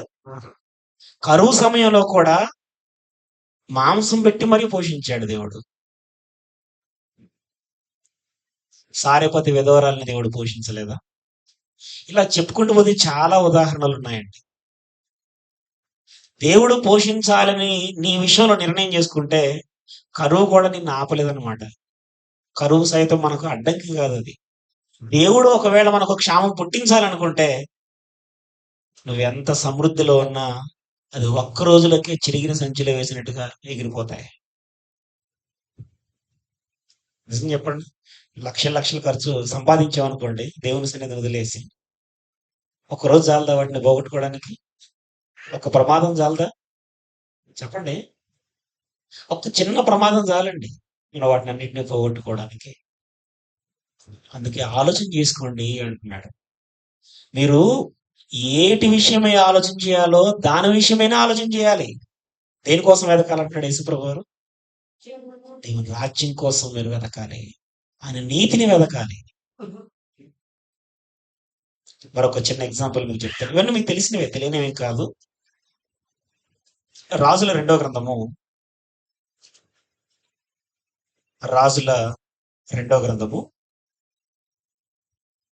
5వ అధ్యాయము. రాజుల 2వ గ్రంథము 5వ అధ్యాయము. ఇక్కడ సందర్భం మీకు తెలుసు. సిరియా రాజు యొక్క సైన్యాధిపతి, అతని పేరు నయమాను. అతనికి కుష్ఠరోగం ఉన్నట్టుగా మనకు అందరికీ తెలుసు. ఇదంతా ఈ స్టోరీ అంతా మనకు తెలిసిందే. కుష్ఠరోగి అయినటువంటి నయమానికి స్వస్థత కావాలని ఎదురు చూస్తున్నప్పుడు ఎంతో మందిని సంప్రదించాడు. చివరికి ఒక చిన్నదాని ద్వారా ఇస్రాయేలుకు సంబంధించిన ఒక చిన్నదాని ద్వారా సమాచారం తెలిసింది. పలానా చోట ప్రవక్త ఉన్నాడు, ఆయన దగ్గరికి వెళితే నీకు సహాయం చేస్తాడు అని. ప్రవక్త దగ్గరకు వచ్చింది. ప్రవక్త చెప్పినట్టుగా ఎక్కడ మునిగాడు ఆయన? 5వ అధ్యాయము 12వ వచనం. 12 కూడా అవసరం లేదు, 10వ వచనం చదివేసి సరిపోద్ది. ఎలీషా, నీవు యోర్దాను నదికి పోయి 7 మార్లు స్నానం చేయి అని చెప్పాడు. అర్థమవుతుందా? యోర్దాను నదికి వెళ్ళి 7 మార్లు స్నానం చేయమన్నాడు. చెప్పినట్టుగానే అతను ఆలోచన చేసుకొని 7 మార్లు యోర్దాను నదిలో స్నానం చేశాడు. స్వస్థత కలిగింది, కుష్ఠరోగం పోయింది. పోయిన తర్వాత ప్రవక్త చెప్పినట్టుగా జరిగింది కాబట్టి కృతజ్ఞతగా ఏదైనా కానుకిద్దామని కానుకలు పట్టుకొని వచ్చాడు. కానుకలు పట్టుకొని ఎలీషా గారి దగ్గరకు వచ్చాడు. ఎలీషా గారు ఏం చేశాడంటే, ఇది నేను ఆయన సొంతంగా చేసింది కాదు కదా, ఇది దేవుని వల్ల నేను జరిగించాను, నాకేం అక్కర్లేదు అని సున్నితంగా దాన్ని తిరస్కరించాడు. కానీ ఎలీషా గారి దగ్గర ఉన్నటువంటి సేవకుడు ఏం ఆలోచన చేస్తున్నాడు? 20వ వచనం. రాజుల 2వ గ్రంథము 5వ అధ్యాయము 20వ వచనం. అంతటా దైవజనుడైన ఎలీషాకు సేవకుడకు గెహజీ, సిరియనుడైన ఈ నయమాను తీసుకుని వచ్చిన వాటిని అంగీకరించుటకు నా యజమానునికి మనసు లేకపోయిన గాని యెహోవా జీవముతోడు నేను పరిగెత్తుకొని పోయి అతని కలుసుకొని అతని యొద్ద ఏదైనా తీసుకుందని అనుకుని నయమానును కలుసుకున్నట్టుకై పోవచ్చుండగా నయమాను తన వెనక నుండి పరుగున వచ్చుచున్న వారిని చూచి తన రథం మీద నుండి దిగి వారిని ఎదుర్కొని క్షేమమా అని అడిగాను. అతడు క్షేమమే అని చెప్పి, నా యజమానుడు నా చేత వర్తమానం పంపి ప్రవక్తల శిష్యుల్లో 2 యవ్వనులు ఎఫ్రాయిము మన్యము నుండి నా యొద్దకు ఇప్పుడే వచ్చారు గనుక నీవు వారి కొరకు 2 మనుగుల వెండియు 2 దుస్తుల బట్టలను తీసుకురమ్మని నన్ను నాతో వర్తమానం పంపించాడు అని చెప్పాడు. ఏం ఆశించాడు అక్కడ చెప్పాడు. నా యజమానుడికైతే మనసు లేదు కానీ యెహోవా జీవముతోడు నేను పరిగెత్తుకొని పోయి అతన్ని కలుసుకొని ఏదైనాను అతని దగ్గర నుంచి తీసుకుందాము, సంపాదించుకుందాం. ఫ్రీగా వచ్చేటే కదా కదా ఫ్రీగానే వస్తున్నాయి కదా, ఫ్రీగా వచ్చేదే కాబట్టి ఏదైనా సంపాదించుకుందాము అని ఆలోచన చేసుకొని అబద్ధం ఆడుతున్నాడు.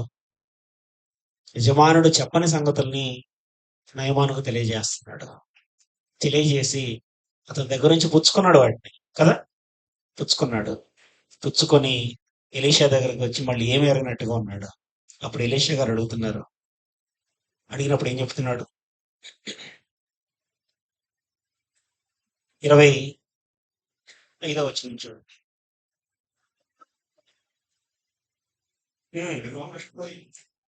లోపలికి పోయి తన యజమాని ముందర నిలవగా ఎలీషా వారిని చూచి గెహజీ నీ వెచ్చటి నుండి వచ్చితో అని అడిగినందుకు వాడు నీ దాసుడునైనని నేను ఎచ్చటినీ పోలేదనెను. అంతటి ఎలీషా వానితో, ఆ మనుషుడు తన రథము దిగి నిన్ను ఎదుర్కొనుటకు తిరిగి వచ్చినప్పుడు నా మనసు నీతో కూడా రాలేదా? ద్రవ్యమును వస్త్రములను ఒలీవ చెట్ల తోటలను ద్రాక్ష తోటలను గొర్రెలను ఎట్లను దాసదాసీలను సంపాదించుకున్నట్టుకు ఇది సమయమా? అంటే ఇప్పుడు ఏ ఉద్దేశం తెలియదు చెప్పండి. ఇవన్నీ సంపాదించుకుందాం. ఎలీషా గారు ఒకటే మాట అంటున్నాడు, ఇవన్నీ సంపాదించుకోవడానికి ఇది టైమా చెప్పండి అని అడుగుతుంది. అదే ప్రశ్న ఇప్పుడు మనకు కూడా వేసుకోవాలి. ఇవన్నీ సంపాదించుకోవడానికి ఇది సమయమా? దేవుని సన్నిధిని వదిలేసుకొని వెళ్ళి ద్రాక్ష తోటలు, అంటే అప్పుడు ద్రాక్ష తోటలు భూములు ఇలా ఉన్నాయి, ఇప్పుడు ఇంకేదో ఇంకొక రూపం. అవన్నిటిని సంపాదించుకోవడానికి దేవుణ్ణి ఒకవేళ మనం నిర్లక్ష్యం చేస్తున్నాం. ఇది సమయమా? అసలు మనం దేవుని సన్నిధి కంటూ కొంత సమయం కేటాయించాలి కదా, అవునా కదా? మనం నెల మొత్తంలో ఎన్ని గంటలు కేటాయిస్తాం చెప్పండి మన సమాజంగా కూడుకోవడానికి? 4 ఆదివారాలు వస్తాయి, మహా అయితే 5 ఆదివారాలు వస్తాయి కదా. 5 ఆదివారాల్లో రోజంతా కూడుకుంటాం ఏంటి? రోజంతా కూడా ఉంటాం. మనం ఎంతసేపు ఉంటాం? 11 గంటలకు ఆరాధన. మనం ఎప్పుడు వస్తాం? 12 కావాలా? 12 గంటలకు వచ్చినాక అప్పుడు వాక్యం నడుస్తుంటది కదా, అప్పుడు ఏం చేస్తాం మనం? కొంచెం రిలాక్స్ ప్లేస్ ఉంది కాబట్టి కాళ్ళు చదువుకొని కూర్చుంటాం. చెప్పే వాక్యానికి చల్లగా నిద్ర వస్తుంది. ప్రభోజన కార్యక్రమం ఎప్పుడు లేపుతారు, ఎట్లాగూ నిలబెడతారు కదా. లేచి ప్రభోజనం తీసుకొని ఇంత కానుకేసి వెళ్ళిపోతే అయిపోయింది. మొత్తం మీద మనం గడిపేది ఎంత? 1 గంటన్నర. అందులో నిద్ర కొంత, వాక్యం ఎక్కడిది? ఆయన సన్నిధిని మనం అనుభవించిన ఆనందం ఎక్కడిది? నిజం చెప్పండి, ప్యూర్ హార్ట్ తోటి నిజంగా నేను దేవుని సన్నిధిలో ఆయన మాటలు విన్నందుకు, ఆయన సన్నిధిలో నేను కీర్తనలు పాడినందుకు, సమాజంగా నేను కూడుకొని అందరినీ కలుసుకున్నందుకు నా మనసు సంతృప్తిగా ఉంది అని ఎప్పుడైనా మీరు వెళ్ళారా? వెళ్ళేటప్పుడు ఆ సంతృప్తి దొరకాలండి. మీరు నిద్రపోకుండా ఆలస్యంగా వచ్చి నేను దేవుని సన్నిధిలో గడిపేశానని నీకు నువ్వు సర్ది చెప్పుకుంటావేమో, నేను నువ్వు మోసం చేసుకోవటమే అవుతుంది. ఏం చేసుకున్నావు ఈ సమయాన్నంతా? వచ్చిందే ఆలస్యం కదా. ఎందుకింత నిర్లక్ష్యం చేస్తున్నారు? ఎందుకింత అలసత్వం దేవుని సన్నిధి? అలా అలసత్వం వహించే చాలా మంది నష్టపోయారు జీవితంలోని. గుర్తు చేస్తున్నాను మీకు, ఇంకేం లేదు. వెదకాల్సిన వాటిని వెదకటం మర్చిపోయారు. సంపాదించుకోవడం వాటిని సంపాదించుకోవాలన్నటువంటి ఆరాటంలో పడిపోయారు. గెహజీ ద్రాక్ష తోటల్ని, భూముల్ని, ఇంకా వస్త్రాలని ఏమేమో కోరుకున్నాడట. గొడ్లను, గొర్రెలను, ఎడ్లను, దాసదాసీలను సంపాదించుకున్నట్టుకు ఈ సమయము. ఆయన అనుకుంటున్నాడు ఇదే రైట్ టైం అనుకుంటున్నాడు. అంతేనా? నా యజమానులకు ఎట్లాగో తీసుకునే మనసు లేదు కాబట్టి ఇదే రైట్ టైం సంపాదించుకోవడానికి. కానీ దేవుడు ఎలీషా గారి ద్వారా చెప్తున్నాడు, ఇది సమయం కాదు. అర్థమవుతుందండి? మనకు సమయం చాలా తక్కువ. నిజం చెప్తున్నాము, సమయం మనకు చాలా తక్కువ ఉందండి. మనం అనుకుంటున్నాం మన లైఫ్ ఎంత, మునుపటిలాగా 100 సంవత్సరాలు బతికే కాలం పోయింది. ఇప్పుడు మన సగటు ఆయుష్ ఎంత? ఒక సగటు భారతీయుడి ఆయుష్ ఎంత? 60లో పడ్డారు ఇప్పుడు. అర్థమవుతుందా? అర్ధాంతరంగా ఎంతమంది రాలిపోతున్నారు మనకందరికి తెలుసు కదా. అది మనం కళ్ళ ఎదుట చూస్తున్నాం.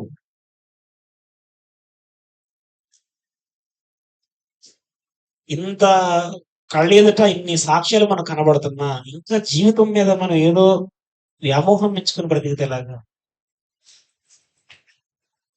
సంపాదించుకోవడానికి ఈ సమయం కాదు ఇది. ఆయన రాజ్యాన్ని వెతకడానికి సమయం ఇది. ఈవెన్ పౌలు గారైతే తనకున్న ఇంటెన్షన్ తో చెప్తున్నాడు, భార్యలు కలిగిన వారు భార్యలు లేనట్టును, వివాహం చేసుకునే వాళ్ళు అయితే అలాగే ఉండాలని కోరుకుంటున్నాడు ఆయన. ఎందుకని?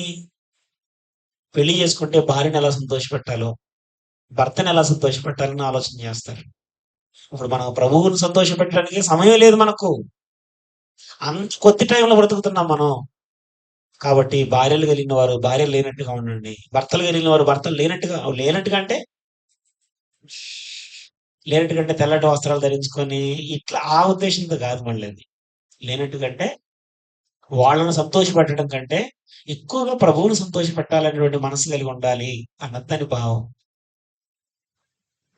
వాక్యం ఏమో ఇలా సెలవిస్తుంటే మనం ఏమో సమయాన్ని రోజు రోజుకి హరించుకుపోయేటట్టుగా చేసుకుంటున్నాం. రోజు రోజుకి దాన్ని తగ్గించేస్తున్నాం. ఈ పరిణామం మనల్ని ఎక్కడ నడిపిస్తుందో చరిత్రే మనకు చెబుతుంది. మనం ఏం ప్రత్యేకంగా నేనేం చెప్పాల్సిన అవసరం లే. చరిత్రను ఒక్కసారి మనం పరిశీలన చేస్తే చరిత్ర మనకు సాక్ష్యం ఇస్తుంది. సంపాదించుకుందామని వెళ్ళి నష్టపోయినటువంటి వారిని చూస్తున్నాం. గెహజీ చివరికి ఏం సంపాదించుకున్నాడు? గొర్రెలను సంపాదించుకోలేదు, దాసదాసీలను సంపాదించుకోలేదు, భూముల్ని సంపాదించుకోలేదు, ద్రాక్ష తోటల్ని సంపాదించుకోలేదు. చివరకు తన కుటుంబం చివరకు ఏం పొందుకున్నారు వాళ్ళు? నయమాను పోగొట్టుకున్నటువంటి కుష్ఠరోగం చేతనే వాళ్ళు ఆ భారం అంతటిని భరించాల్సి వచ్చింది. సరబై వేసిన ఇల్లు కట్టుకొని మంచి మంచి పంటలు వేసుకొని తిందాం అనుభవిద్దాం అనుకున్నటువంటి వీళ్లకు, ఇశ్రాయేలుకి ఏం జరిగింది? జీతం చిరిగిపోయిన సంచిలో వేసినట్టుగా అయింది. ఇవి ప్రత్యక్షంగా మనకు బైబిల్లో కనబడుతున్నటువంటి సాక్ష్యాలు. మన కళ్ళ ఎదుట కనబడుతున్నటువంటి సాక్ష్యాలు ఇంకెన్నో. ఎంత చూస్తున్నా కానీ మనం దేవుని సన్నిధిని నిర్లక్ష్యం చేస్తే ఇక మనల్ని ఎవరు బాగు చేయలేరు. ఇంకొక సంగతి మాత్రం నేను చెప్పి ముగిస్తాను. మార్కు సువార్త లేదా లూకా సువార్తలు చూడండి, సంగతి కొంచెం తేటగా ఉంటది. లూకా సువార్త 10వ అధ్యాయం. లూకా సువార్త 10వ అధ్యాయము 38వ వచనం నుంచి 42 వరకు మనం చదువుతాం. మార్కు సువార్త 10వ అధ్యాయము 38 నుంచి 42 వరకు. అంతట వారు ప్రయాణమైపోవచ్చుండగా ఒక గ్రామంలో ప్రవేశించెను. మార్త అను ఒక స్త్రీ ఆయనను తన ఇంట చేర్చుకున్నాడు. ఏ ఊరు చెప్పండి? అది అక్కడ ఊరి పేరు లేదు, తెలిసిన వాళ్ళు చెప్పాలి ఊరు. మార్త అంటే ఎవరి సహోదరి? ఆమె లాజరు గారికి సహోదరి. వాళ్ళది ఏ ఊరు? మీకు అపోస్తుల గురించి చెప్పేటప్పుడు కూడా చెప్పాను నేను. వాళ్ళది ఏ ఊరు? బేతనీయ కదా, రైట్. బేతనీలో వాళ్ళు ప్రవేశించారు. మార్తాను ఒక స్త్రీ ఆయనను తన ఇంటికి చేర్చుకుంది. సాధారణంగా యూదులు ఏం చేస్తాయి? యూదులకు ఆనవాయితీ ఏంటంటే దైవ సేవకులను ఇంటికి ఆహ్వానించి వాళ్ళకి కావాల్సిన ఏర్పాట్లు చేయటము. యోధా స్త్రీలలో చాలా మందికి ఈ పద్ధతి ఉందండి. మీరు పాత నిబంధనలో కూడా అలాంటి వాళ్ళు కనపడతారు. శూన్యమీరాలు కనపడుతుంది, మీకు గమనించారు కూడా, అవునా కదా? ఆమె దైవజనుడికి ఏం చేసింది? కదా! ఆయనకు ఆహారము కావాల్సినవన్నీ సమకూర్చడంతో పాటు పైన పడుకోవడానికి కావాల్సిన వసతిని ఏర్పాటు చేసింది కదా! రైట్.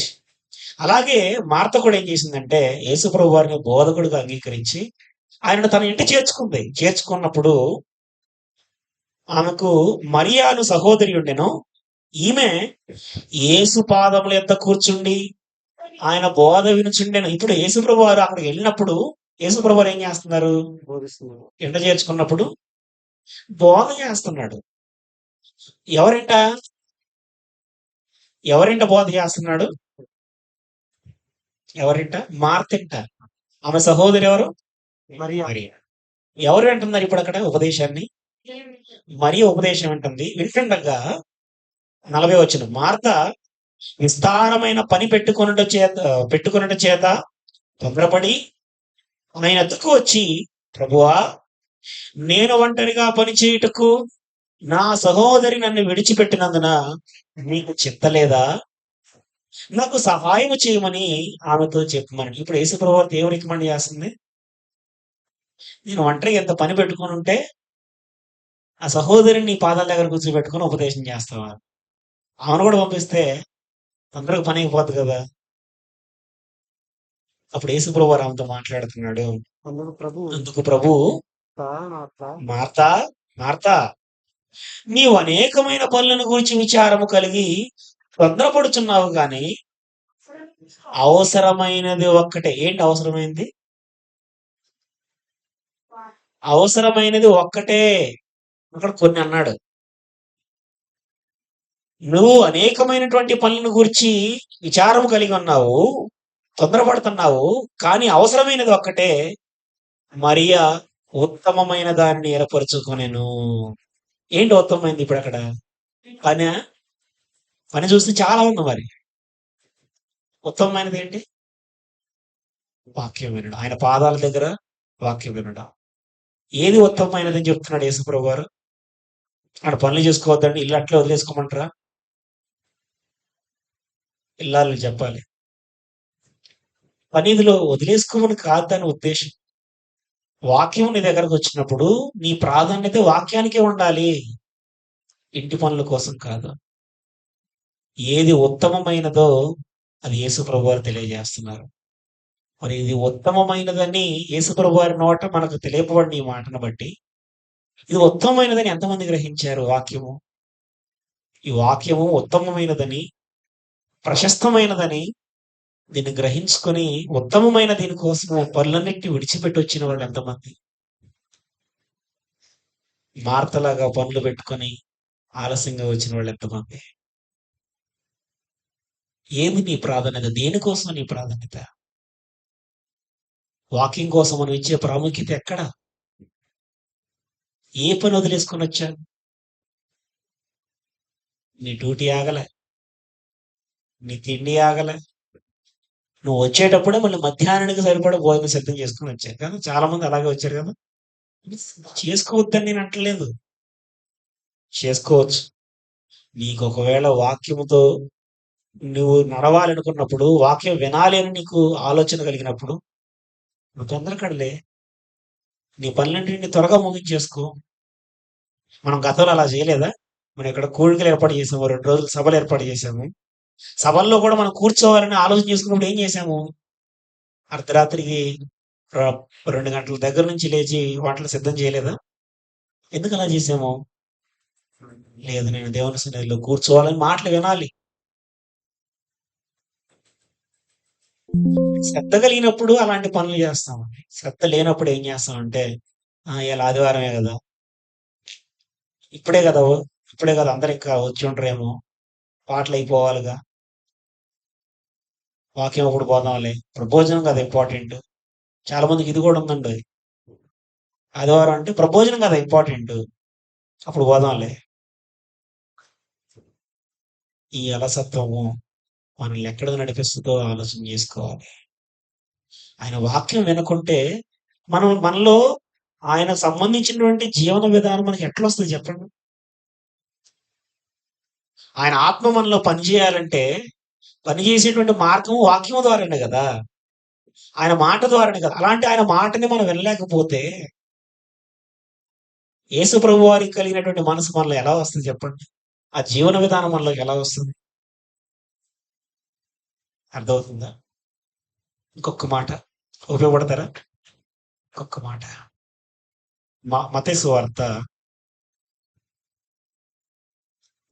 26వ అధ్యాయము. మత్తయి సువార్త 26వ అధ్యాయము 40వ వచనం నుంచి ఈ మాట రాయబడి ఉంది. ముందుగా 38వ వచనం చూడండి ఒకసారి. 38వ వచనం. అప్పుడు యేసు, మరణమగునంతగా నా ప్రాణము బహు దుఃఖములో మునిగి ఉన్నది. మీరు ఇక్కడ నిలిచి నాతో కూడా మెలకువగా ఉండడని వారితో చెప్పి యేసుప్రభు వారు కొంచెం దూరం ముందుకెళ్ళి సాగిలపడి ప్రార్థన చేస్తున్నాడు. నాతో పాటు మెలకువగా ఉండండి అని శిష్యులను కోరుకున్నాడు. ఆయన ప్రార్థన చేసుకొని వచ్చేసరికి శిష్యులు ఏం చేస్తున్నారు? 40వ వచనం.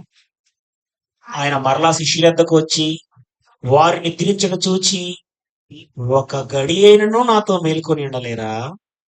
ఒక గడి అంటే 3 గంటలు గడి అంటే.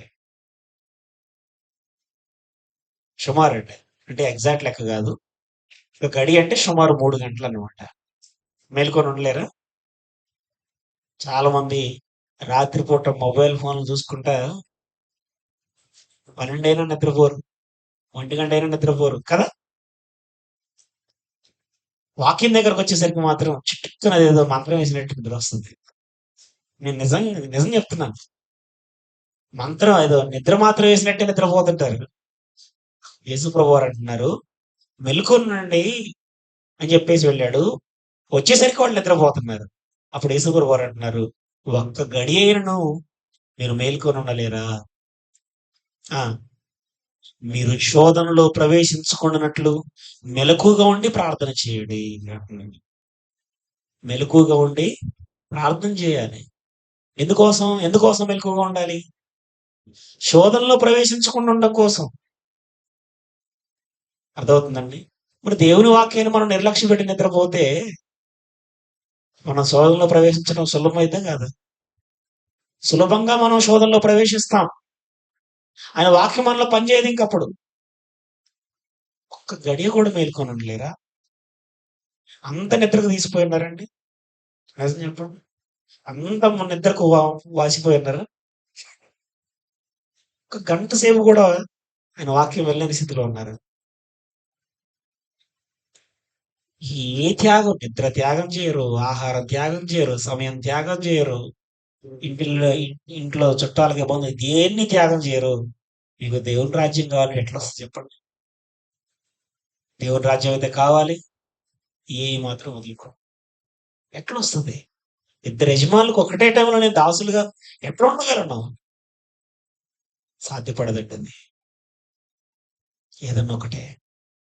అయితే దేవుడు, లేదంటే సిరికి యజమానుడు. మీకు యజమానుడైతే సిరికి సంబంధించిన పనులు జరిగించండి. దేవుడు మీకు యజమానుడైతే ఆయన దాసులుగా దేవుని కొరకు పనిచేయండి. దేవుని కొరకు పని చేయాలంటే ఆయన మాట శ్రద్ధగా వినాలి. ఎలా వినాలి? శ్రద్ధగా అంటే టీచర్ పాఠం చెప్తుంటే స్టూడెంట్ కాలు మీద కాళ్ళు పెట్టుకుని విన్నాడు అనుకోండి, ఏం చేస్తారు తెలుగు మాస్టర్? ఏం చేస్తారు? ఒకసారి చెప్తారు, రెండోసారి అలాగే చేస్తే, మూడోసారి ప్రిన్సిపాల్ దగ్గర పోద్ది ఫిర్యాదు. ఆ తర్వాత కూడా చేస్తే స్టూడెంట్ ఒక కండక్ట్ సర్టిఫికేట్ ఇస్తారు, తెలుసు కదా? స్టడీ అండ్ కండక్ట్ సర్టిఫికేట్ ఇస్తారు కదా. దాంట్లో ఏం రాస్తారు? సాటిస్ఫైడ్ అని రాస్తారు కదా. మామూలుగా రాస్తారు ఎప్పుడు? అన్ని టీచర్ చెప్పినట్టు విన్నప్పుడు, శ్రద్ధగా విన్నప్పుడు. వినకపోతే అది ఇతనితో సంతృప్తి చెందలేదని రాశారనుకోండి, ఇతను మళ్ళీ ఎక్కడ చేర్చుకోరు. మరి దేవుడు కూడా మనల్ని అలాగే తృణీకరిస్తే, ఇదిగో నా కోసము ఇతను ఈ ఫ్యామిలీ, ఈ వ్యక్తి నా కోసం పెందలకడ లేచింది లేదు, నా కోసం ఏనాడు పనిచేసిందే లేదు, నా వాక్యం ఏనాడు విన్నదే లేదు, తృప్తికరంగా లేదు అని మనకు ఒకవేళ సర్టిఫికెట్ ఇస్తే దేవుని రాజ్యం మనం కావాలి అని నిజంగా తాపత్రయపడే వారమే అయితే ఆయన రాజ్యాన్ని వెతకాలి. ఇంకొక మాట మిగిలిపోయింది, అదొకటి చెప్తాను నేను. ఫిలిప్పీలకు రాసిన పత్రిక గతంలో కూడా చెప్పాను, మళ్ళీ గుర్తు చేస్తున్నాను నేను. అందుకే ఫిలిప్పీలకు రాసిన పత్రిక 4వ అధ్యాయము, ఫిలిప్పీలకు రాసిన పత్రిక 4వ అధ్యాయము 8వ వచనం నుంచి ఈ విధంగా రాయబడింది. మెట్టుకు సహోదరులారా, ఏ యోగ్యత అయినను మెప్పైనను ఉండినడలా, ఏవి సత్యమైనవో, ఏవి మాన్యమైనవో, ఏవి న్యాయమైనవో, ఏవి పవిత్రమైనవో, ఏవి రమ్యమైనవో, ఏవి ఖ్యాతి కలవో వాటి మీద ఇప్పుడు లిస్ట్ పెట్టండి. దేవుని రాజ్యాన్ని పెట్టండి, మరొక పక్క భోజనము, పానము, భూములు, సంపాదన, వీటన్నిటిని ఒక పక్కన పెట్టండి. ఏది ఏది ఖ్యాతి కలిగిందో దాని మీద ఏం చేయాలి? ధ్యానం ఉంచాలి. దేవుని వాక్యాన్ని, లోకంలో ఉన్న వాటిని ఒక పక్కన పెట్టండి. ఏది ప్రాముఖ్యమైనదో దాని మీద ధ్యానం ఉంచండి. నీ ప్రాముఖ్యత ఏంటో అక్కడ తెలిసిపోద్ది. నువ్వు దేనికి ప్రాముఖ్యతనిస్తున్నావో అర్థమైపోద్ది. అర్థమవుతుందండి. మీకు కూడా గత వారం కూడా నేను ఒక మెసేజ్ పెట్టాను మీకు. అందరికీ అది చేరిందో లేదో మళ్ళీ చెప్తున్నాను. ఇప్పటికే చాలా దూరం అయిపోయాయి. ఇది ఒక సంకేతం. ఇప్పటికే మనకు చాలా దూరం అయిపోయాయి. ఇది ఒక సంకేతం మనకిది. ఇంకా దేవుని సన్నిధిని, ఆయన వాక్యాన్ని ఇంకా నిర్లక్ష్యం చేస్తే భవిష్యత్తులో మనకు దేవుని వాక్యం కూడా దొరకదు. వెతకాలి. ఎంత ఏశావు ఆ తర్వాత ఆశీర్వాదం పొందాలని కన్నీళ్లతో దానికోసం శ్రద్ధగా వెతికాడట. తర్వాత ఫలితం లేదు. అర్థమవుతుందండి. సమయం ఉన్నప్పుడే, ఏమండి, సమయం ఉన్నప్పుడే, మనకు ఆయుష్ ఆరోగ్యంగా ఉన్నప్పుడే ఆయన సన్నిధిని మనం వెతుకుతాం. ఆయన రాజ్యాన్ని, ఆయన నీతిని, అది ఆ వాటి మీద మనం శ్రద్ధ పెడతాం. అప్పుడు మనకు అవన్నీ అనుగ్రహించబడతాయి. అవి నా జీవితంలో నేను ప్రత్యక్షంగా చూశానండి. నేను నిజం చెప్తున్నాను, హార్ట్ఫుల్ గా. నాకు ఉద్యోగం కావాలి కానీ, సంపాదన కావాలి కానీ నేను ఎప్పుడు మనసాక్షిగా అట్లా కోరుకోలేదండి.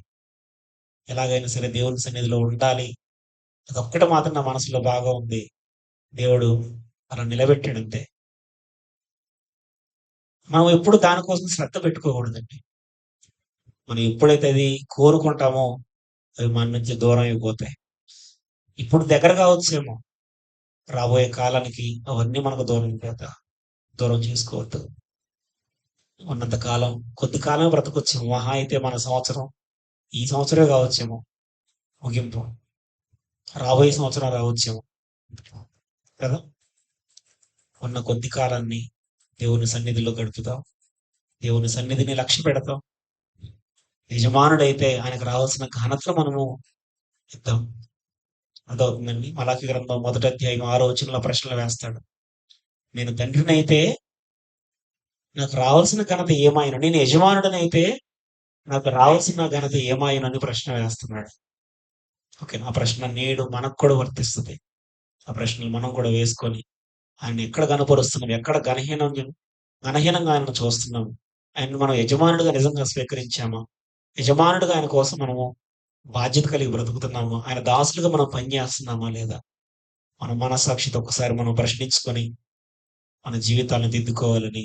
ఒకవేళ ఎంత చెప్పినా కూడా ఆయనను నిర్లక్ష్య పెడితే ఒక్కసారి చరిత్రను చూడండి, అంతే, ఇంకేం లేదు. ఓకేనా. కాబట్టి ఏది ప్రాముఖ్యమైనదో దాన్ని వెతుకుదాం. ఏది ప్రాముఖ్యమైనది? దేవుని రాజ్యం, ఆయన వాక్యం. ఉత్తమమైనది ఏంటిది? ఆయన బోధ. ఉత్తమమైనది ఏంటి? ఆయన మాట. ఉత్తమమైన దాన్ని ఏర్పరచుకున్నటువంటి మరియా మనకు కనబడుతుంది. మరి అమ్మగారి లైఫ్ గురించి కూడా మీకు తెలుసు. ఏమండి, ఆమె లైఫ్ ఏంటి? ఎటువంటి స్త్రీగా మనకు కనబడుతుంది? ఒక వేశ్యగా కనబడుతుందండి మరియమ్మ. అలాంటి మరియమ్మ గారు యేసుప్రభు పాదాల దగ్గర కూర్చున్న వాక్యం ఉంటుంది. అంటే మార్త గారి గురించి అటువంటి సాక్ష్యం లేదండి. మార్త గారి గురించి ఆమె విశ్వాసే, కానీ పనుల్లో పడిపోయింది. అర్థమవుతుందా? ఉత్తమమైన దాన్ని ఏర్పరచుకోవడంలో మార్త కంటే మరియ ముందుంది. అర్థమవుతుందండి? యేసుప్రభు వారు చెప్పినట్లుగా ఏర్పరచబడిన వారు చాలా మంది వెళ్ళిపోతున్నారు. బాప్తిజం తీసుకున్న వారు, సంఘముతో కలుసుకున్నటువంటి వారు, దేవుని కోసం నిజంగా బ్రతకాలని నిర్ణయం తీసుకున్నటువంటి చాలా మంది వెనకడుగు వేస్తున్నారు. బయట ఉన్న ఒక అన్ని జనులు లాంటి వాళ్ళు, పాపులుగా బ్రతుకుతున్నామని ఫీలింగ్ కలిగినటువంటి వాళ్ళేమో దేవునికి దగ్గరైపోతున్నారండి వాళ్ళు. కాదా? అయ్యో నేను పాపిని అనే భావన కలిగి వాళ్ళేమో దేవుని వైపు చూస్తున్నారు, ఆయన సన్నిధి వైపు చూస్తున్నారు. నేను బాగానే బతుకుతున్నాను, ఆదివారం ప్రార్థనకి వెళ్తున్నా, భోజనం తీసుకుంటున్నా, కానుకలేస్తున్నా, మీటింగ్లు ఉన్నప్పుడు వెనక ముందు ఎప్పుడో ఒకసారి పోతూనే ఉన్నా కదా, ఇక నాకు దేవుని రాజ్యం దొరకదా అని అనుకుంటే పొరపాటే. ఓకేనా? ఈ సంగతులన్నింటినీ మనసు పెట్టి మొదట వెతకవలసింది ఆయన రాజ్యమని గ్రహించుకొని దానికోసం ప్రయాసపడి, నువ్వు ఎక్కడున్నా మన ప్రథమ స్థానము ఆయన రాజ్యాన్ని వెతకటంలోనే ఉండాలి. ఆయనకే చెందాలి అది. ఆ స్థానము మరి ఎవరికి చెందనివద్దు. ఓకేనా? నిర్లక్ష్య పెట్టకండి. ఓకేనా?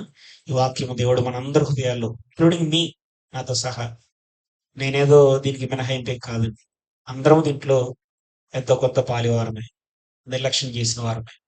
ఇక మీదటనైనా మనల్ని మనం జాగ్రత్త చేసుకొని మరి నిర్లక్ష్యాన్ని వీడి ఒక ప్రణాళిక చేసుకున్నాం. ఇదిగో రేపు సమాజంగా మనం కూడుకోవాలి, ఈరోజు పెందల కళ్ళేద్దాం, అలారం పెట్టుకోండి, 5 గంటలకు లేవండి, 4ంటికి లేవండి. పనులు అవ్వవు అనుకుంటే అవ్వవా? అవుతాయి. లేకుంటే ఒక రూట్ మ్యాప్ తీసుకోండి, ఆలోచన చేసుకోండి మైండ్లో, రేపు పొద్దున్న నా షెడ్యూల్ ఇది, పలానా టైంకి నేను పలానా చోట ఉండాలి. ప్రణాళిక చేసుకోండి, తప్పేంటి? దేనికోసం మనం ప్రణాళికలు చేసుకుంటున్నామే? ఆయన సన్నిధి కోసం మనం చిన్న ప్రణాళిక కూడా చేసుకోకపోతే ఎట్లా? ఓకేనా? ఎవరు కూడా మరి ఆయన సన్నిధిని నిర్లక్ష్య పెట్టొద్దని హెచ్చరిస్తూ, నన్ను నేను హెచ్చరించుకుంటూ ఈ మాటలు ముగిస్తున్నాను. Thank you very much. అందరికీ వందనాలు. అందరు లేచి నిలబడినట్లయితే ప్రభు చేసిన త్యాగాన్ని జ్ఞాపకం చేసుకుంటూ కీర్తన పాడుకుందాము. సాగెదను నేను యేసుతోడు అనే పాట పాడు. సాగెదను నేను యేసుతోడను, లోకమంతా యేసుకై గెల్వ సాగెదన్, ఆటంకంబులెన్ని శోధనంబులుండెనన్, వెనుక తట్టు చూడకుండా సాగిపోవుదున్, సాగెదన్ ముందుకే గెల్వ సాగెదన్, చాటిస్తూ పాప ఫలితము ఆ గోళము, శ్రీ యేసు ప్రేమను, పరలోక రాజ్యము, ఆనందమే సిలువతో చాటుట, ఎంత సుందరంబులైన పాదములు, సిద్ధ మనసుతోడ సేవకెళ్ళినప్పుడు, ఎంత సుందరంబులైనవి పాదములు, సిద్ధ మనసుతోడ సేవకెళ్ళినప్పుడు, పాప వ్యసనములలో పడి చెడియున్నా, దుష్ట లక్షణములతో నశించిపోయినా, నామకాన్ని క్రైస్తవంతో జీవిస్తూ ఉన్నాయి, పలు విధామతంబులందు సాగిపోతున్నా, అయ్యయ్యో చూడు ఈ దేశ ప్రజలను చౌకై పట్టబడితిరి, విడిపెంపరెవరు పోయేదవా నీవు, రక్షింపవారిని ఆనందమే ఆనందమే, సిలువతో చాటిగా ఆనందమే, ఎంత సుందరమైనవి సిద్ధ మనసుతోడి సేవకెళ్ళినప్పుడు, ఎంత సుందరంబులైనవి పాదములు, సిద్ధ మనసుతోడ సేవకెళ్ళినప్పుడు, ఈ సువార్త సేవ కొరకు పిలువబడితిమి, చాటుటకు ఎంతయో రుణస్థులమిగా, ప్రకటించు వారు మోపబడి ఉన్నది ప్రకటింపానిచో శ్రమగా వెళ్ళబడి సర్వలోక ప్రజల యొద్దకు సువార్త సేవ విషయంలో సిగ్గేమీ లేకుండా సమస్త జనులను శిష్యులుగా చేద్దాం. ఆనందమే శిలవను చాటుగా తమే ఎంత సుందరంబులైనవి దంపులు సిద్ధ మనసుతోడ సేవకెళ్ళినప్పుడు ఎంత సుందరంబులైనవి పాదంబులు సిద్ధ మనసుతోడ సేవకెళ్ళినప్పుడు. అందరూ క్రమంగా కూర్చోండి. సోదరులు వచ్చి సోదరు కార్యక్రమం జరిగిస్తారు.